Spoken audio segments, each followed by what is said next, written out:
Bonjour à tous, on se retrouve dans une nouvelle vidéo aujourd'hui. Première vidéo que je fais où je teste une moto. Alors c'est un peu essai et présentation puisque c'est la présentation de mon 1000 phaser que vous avez vu plusieurs fois au travers de tutos. Et là aujourd'hui on va aller rouler avec et je vais vous expliquer un petit peu ce que je pense de cette moto. Alors, je vous laisse avec une petite introduction. On se retrouve à l'arrêt à côté de la moto pour que je vous explique un petit peu ses caractéristiques, que je vous explique un petit peu ce que j'ai fait dessus depuis que je l'ai. Et ensuite, on se retrouve au guidon pour que je vous donne un petit peu mes impressions en situation de roulage. À tout de suite.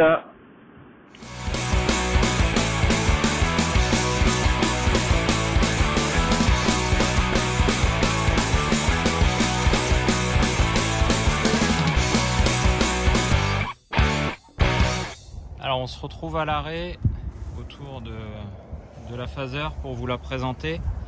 Alors soyez juste indulgents sur la propreté. Je suis désolé, elle n'est pas très propre. Mais j'ai fait 400 km, j'ai pris la pluie. Et du coup, elle n'est pas dans son plus bel état. Alors voilà à quoi ressemble cette moto. Donc la mienne c'est un modèle de 2002. Bleu. Donc cette moto elle est motorisée par le moteur de la R1, donc moteur 4 cylindres en ligne, 998 cm3, alimenté par 4 carburateurs. On a 20 soupapes, 5 soupapes par cylindre, 3 soupapes d'admission, 2 soupapes d'échappement, un système de TPS, de capteur de position de gaz, embrayage en bain d'huile, refroidissement liquide. Elle est équipée de la valve exup à l'échappement. Donc ça j'expliquerai un peu plus en détail en roulant ce que c'est que l'exup.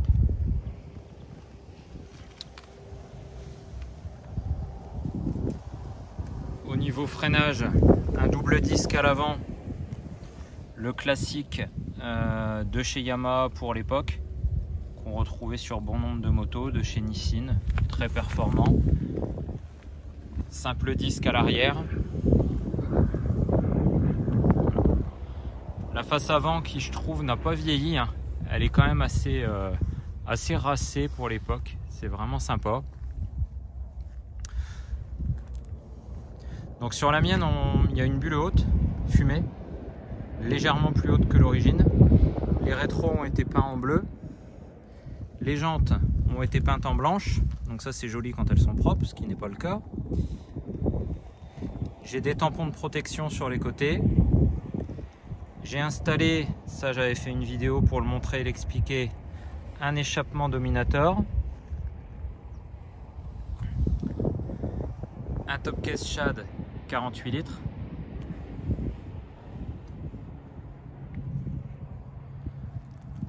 Le support de GPS pour le TomTom Raider 550 et l'indicateur de rapport engagé. Donc au niveau du poste de conduite, on retrouve l'heure, une jauge à essence, le compte-tours, le compteur kilométrique avec 2 trips partiels. Le minimum syndical en termes de voyants, mais c'est largement suffisant. Le réservoir a une contenance de 21 litres, donc la moto consomme 5 litres et demi, donc ça laisse franchement une belle autonomie. On fait 300 km sans le moindre problème. À l'avant on a une fourche Kayaba entièrement réglable, donc fourche traditionnelle, pas fourche inversée. Voilà, réglable en compression, détente, précontrainte. À l'arrière, un amortisseur Shock Factory. Donc l'amortisseur Shock Factory avec sa petite molette de réglage. Donc réglage combiné qui agit à la fois sur la compression et sur la détente. 48 clics de réglage, hyper pratique. vous passez de la conduite solo au duo sans aucun problème, très facilement. Voilà les principales caractéristiques de cette moto. Qu'est-ce que je ne vous ai pas dit? Boîte de vitesse à 6 rapports, embrayage, commande à câble. On n'est pas sur un embrayage hydraulique, on est sur un embrayage à câble. Un cadre tubulaire d'une belle section, d'une belle rigidité. Donc on a une bonne capacité de chargement et on a aussi une excellente rigidité au freinage et en virage. Alors nous voilà de retour au guidon de la Fazer. Donc je vous ai expliqué un petit peu là en statique les caractéristiques de ma moto, ce que j'ai fait dessus depuis que je l'ai. Voilà, les principales modifications, même s'il n'y a pas grand chose, elle est globalement d'origine. Ce qui frappe tout de suite quand on monte sur cette moto, c'est qu'on est tout de suite bien sur cette moto. Moi je me suis senti tout de suite bien sur la moto. On est vraiment bien installé, tout tombe naturellement sous la main. Je suis assis relativement droit, les repose-pieds sont ni trop ni trop bas, mes genoux sont bien calés contre le réservoir. Mes bras voilà, viennent prendre le guidon, je suis vraiment bien positionné. La protection au vent est plutôt correcte, hein, bien qu'on n'ait pas une bulle qui soit très haute. Mais on a quand même une protection qui est plus que convenable, y compris sur autoroute. C'est vraiment un bon compromis avant de passer sur des motos vraiment plus routières, type FJR 1300, avec des bulles plus grandes et des bulles réglables. Là, on a quand même, c'est vraiment le maître mot de cette moto pour moi, c'est sa polyvalence, c'est que elle est capable d'être confortable, elle est capable de vous emmener au travail tous les jours, mais elle est aussi capable de vous emmener voyager. Vous pouvez rouler seul, vous pouvez rouler en duo, vous pouvez rouler tranquille. Comme vous pouvez accélérer plus et puis vous rendre compte que c'est le moteur de la R1 hein, et que les 143 chevaux sont bien présents. Alors, j'aurais bien aimé doubler le tracteur. C'est la moisson, on va se faufiler tranquillement, il nous a vus. Voilà.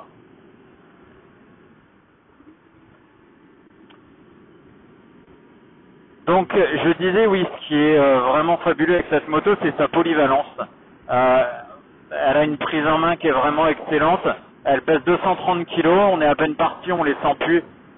Seul ou en duo, elle se manie vraiment hyper facilement. J'ai l'habitude de partir et de rouler en duo, de visiter des villes, des villages, donc de manœuvrer à basse vitesse. Et on est vraiment bien dessus.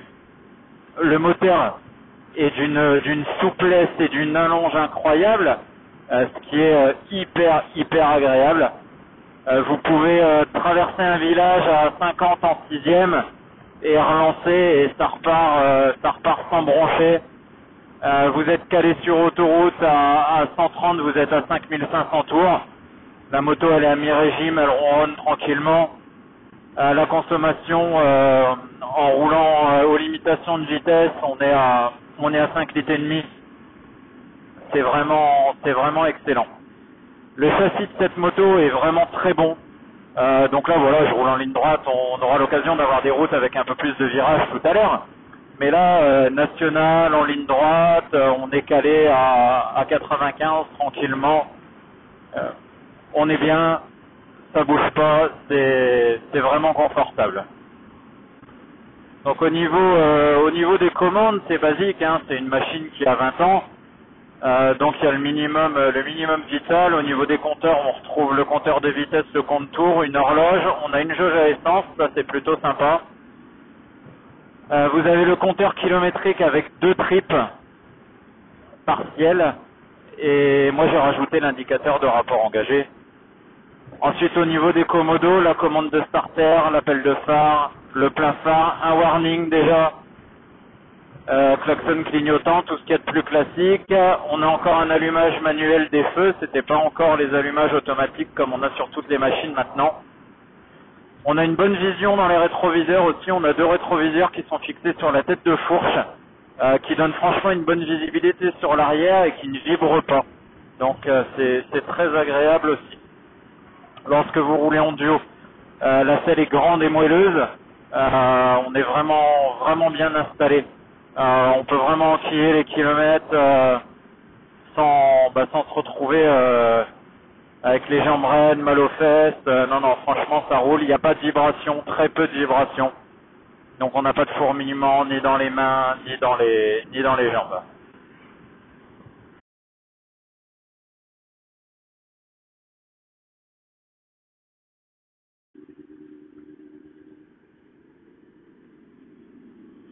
Alors on ressort d'un rond-point, on va relancer un petit peu.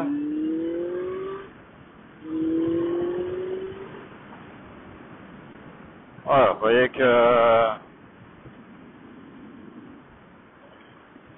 petite accélération en seconde, même pas la moitié de la poignée, à mi-régime, hein, j'ai pas dépassé 6000 tours, et on voit que les 143 chevaux sont bien là. Voilà, donc là je suis dans un village, je suis à 50 en quatrième, donc entre 2005 et 3000 tours, sur un filet de gaz, la moto est vraiment très douce. Ce qui est agréable avec ce moteur, c'est qu'il est très coupleux. Et notamment grâce à la valve exup à l'échappement, donc cette valve elle va se fermer sur les bas régimes, ça va permettre d'augmenter le couple du moteur, et à partir de 5000-5500 tours, elle va commencer à s'ouvrir progressivement pour libérer la puissance.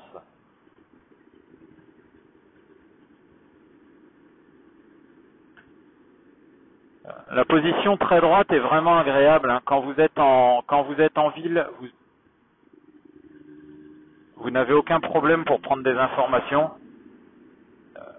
On est très facilement très mobile sur la moto, hein. Sans lâcher les mains du guidon.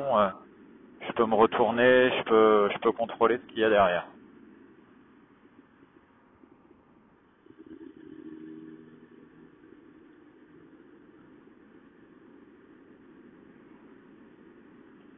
Voilà, donc là on est en ville et voilà, c'est facile, c'est confortable, c'est souple, c'est vraiment très agréable.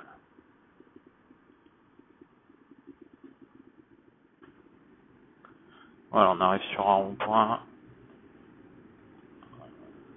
Vous voyez que la moto se manie, c'est un vrai vélo, hein. Vraiment, la maniabilité est vraiment top. Et même en duo, la maniabilité est vraiment top. On n'est jamais déséquilibré par le passager. La moto est vraiment bien équilibrée. Le châssis est très bon et très rigide. Il y avait pas mal de motos de l'époque quand même dans lesquelles on avait greffé des moteurs de sportifs comme ça, mais qui n'avaient pas les châssis, des châssis qui étaient très rigides. Parce que la R1 avec ce moteur-là, elle avait quand même un cadre Delta Box. Cadre, voilà, poutre en alu extrêmement rigide. Là, on est sur un cadre tubulaire en acier, mais vraiment de bonnes sections et de bonne conception. Et on est vraiment bien, c'est vraiment rigide. Quand la moto est sur l'angle, elle ne bouge absolument pas. Là, je suis à l'arrêt, vous voyez, je fais 1m78, j'ai les pieds à plat de chaque côté. Donc elle est pas trop haute. Elle est juste un peu haute pour le passager. Donc la mienne est équipée d'un top case et la selle est très haute derrière. Et c'est vrai que pour le passager, c'est un petit peu haut pour grimper derrière. Soit il faut être souple, soit il faut monter sur un repose-pied, prendre appui sur un repose-pied pour pouvoir monter facilement.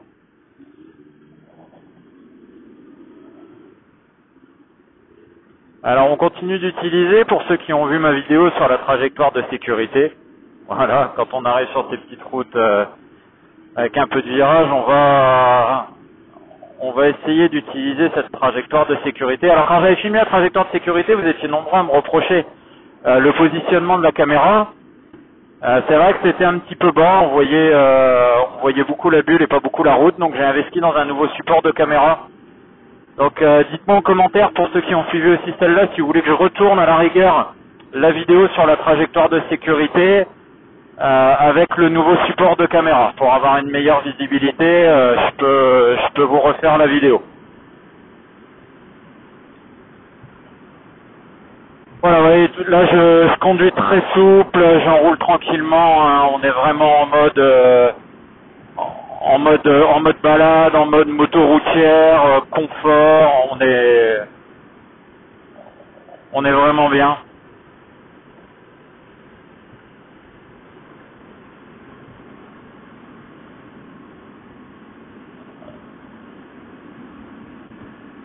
La moto s'emmène vraiment très facilement, hein.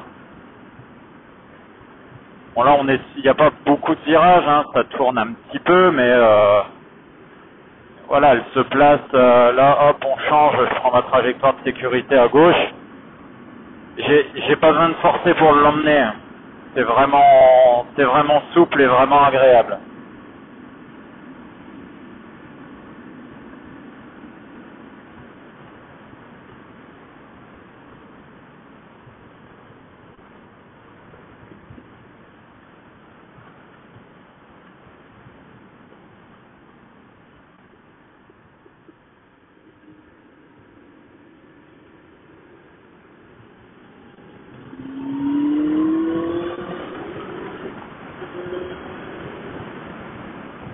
Et dès qu'on veut hausser un tout petit peu le rythme, hein, il y a ce qu'il faut, il y en a même bien plus qu'il ne faut. C'est vraiment un moteur exceptionnel. Alors les suspensions sont très confortables. Quand on arrive sur les deux dames, ça absorbe vraiment bien. Donc à l'arrière, comme je l'avais expliqué quand on était en statique, j'ai installé un amortisseur Shock Factory. Donc il apporte beaucoup de confort, hein, il apporte surtout une grande facilité de réglage.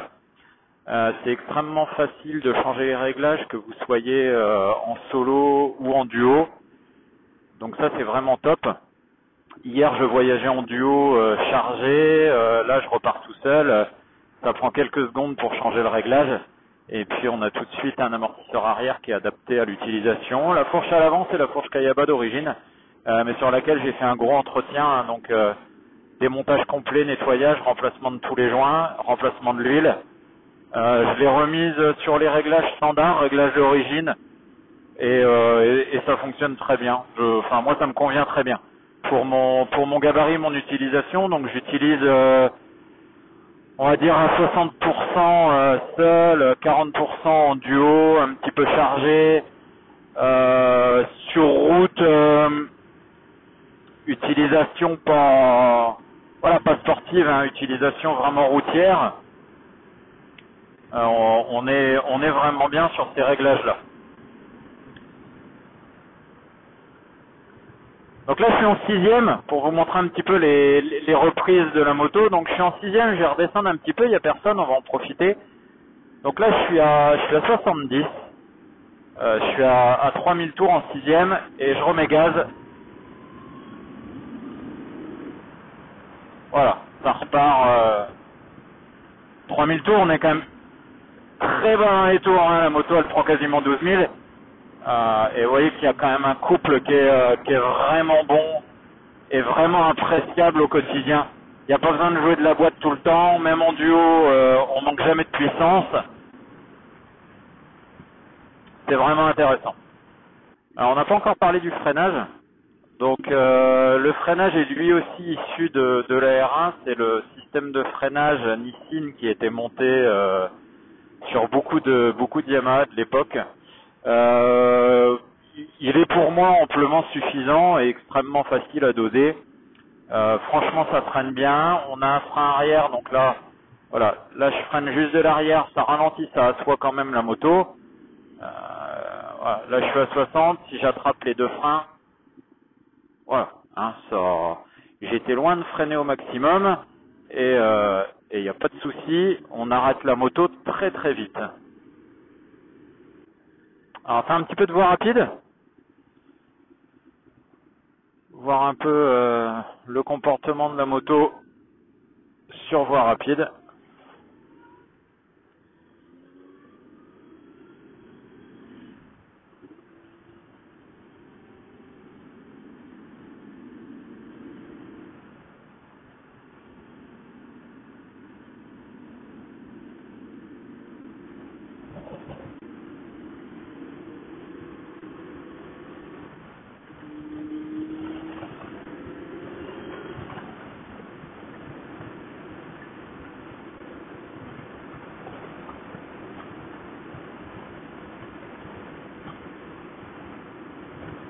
Donc là on roule un tout petit peu plus vite que ce qu'on a pu rouler tout à l'heure.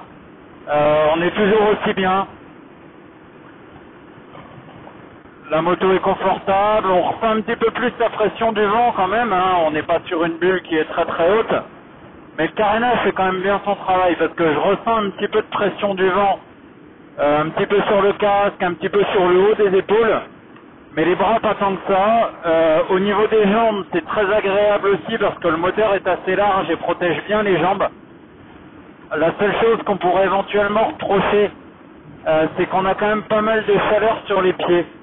Donc ça, l'hiver, c'est plutôt sympa. Par contre, l'été, c'est vrai que on a quand même pas mal de chaleur qui revient sur les pieds. Le moteur chauffe beaucoup. C'est le problème aussi sur les FJR 1300. C'est le problème sur pas mal de motos. Hein. De toute façon, cette chaleur qui remonte sur les pieds. Mais bon, voilà, rien de catastrophique, hein, rien d'absolument très très gênant, hein, ça va. Bon, alors notre petit tour de voie rapide aura été vite écourté par des travaux, une nouvelle fois. Hein. Je vous disais tout à l'heure que on habite dans une ville qui est perpétuellement en travaux. Et donc on a à peine quitté une zone de travaux dans la ville qu'on retrouve une zone de travaux sur la voie rapide. Mais bon voilà, dans les bouchons, on est toujours satisfait du comportement de cette moto. Douce, souple, agréable. Les commandes sont douces, hein, la commande d'accélérateur est douce. La commande d'embrayage est très douce aussi. C'est vraiment un confort. Pour moi qui roule aussi en Ducati, à chaque fois que je reprends la Phaser, voilà. Alors j'apprécie de prendre la Ducati pour le côté bestial, le côté brut de décoffrage. Et après quand je reprends la Phaser, je suis quand même très content de retrouver la douceur, la souplesse de cette moto, mais qui sait elle aussi être bestiale, hein, parce que passer 7000 tours, j'aime autant vous dire que ça déménage.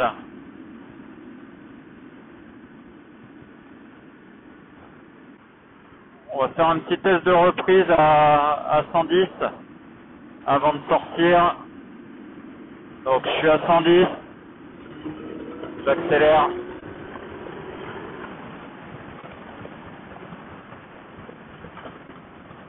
Voilà, c'est sans commentaire, hein. Je pense que les images parlent d'elles-mêmes. Ça marche vraiment fort.